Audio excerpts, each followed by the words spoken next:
भोजपुरी में एक भजन जिसे आप लोग बहुत सुनना पसंद करते हैं, और क्या भाव है उस भजन का, ध्यान से सुनिएगा आप सभी लोग।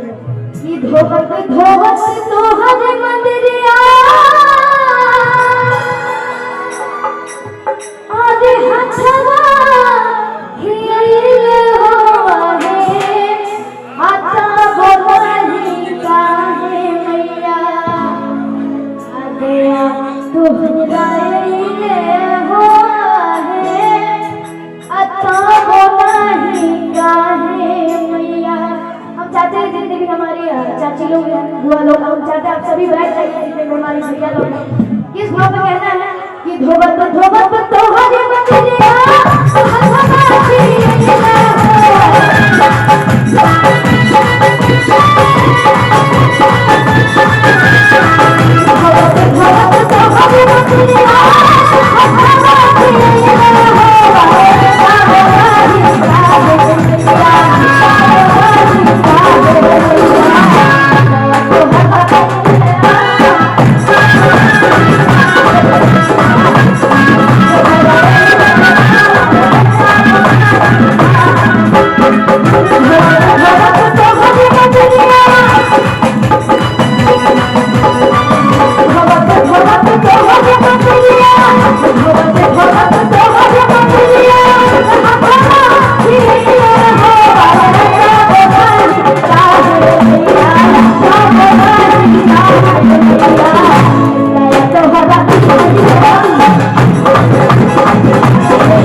हथवा हियल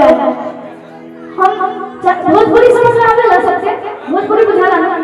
हम चाहते हैं कि जितना भी लोग एंजॉय करें, तभी दोनों लोग माता दिखा के तनी हाथ उठा लीजिए, दोनों सब लोग जितना भी लोग कहा जाता है कि जो जितना हाथ ऊपर उठाएगा वो उतना ही ऊपर जाएगा, नहीं गिराना नहीं है, ऊपर जाएगा मतलब कामयाबी को हासिल करेगा। और कैसे कहना है कि टुकुर टुकुर दिखाना से कुछ ना होई, हाथ बंद करिए, हाथ बंद करिए सब लोग। कि टुकुर टुकुर दिखाना से कुछ ना होई, जब ले डाली ना बदल जमाई, जब ले डाली ना बदल टुकुर दिखाना से कुछ ना होई, टुकुर दिखाना से कुछ ना होई, जब ले डाली ना बदल जमाई।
बोला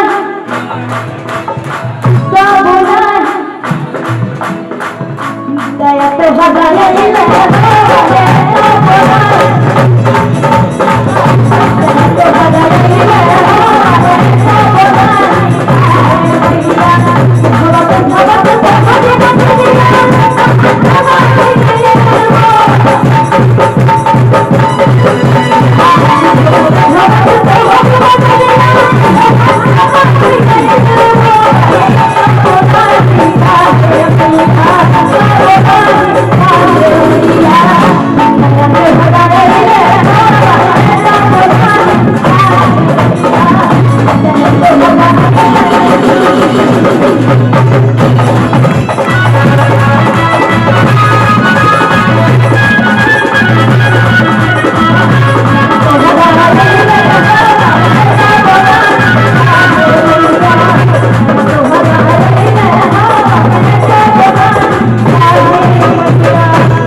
जितना भी यहाँ पे हमारे चाची बुआ लोग आई बाड़ी जा पहली बात तो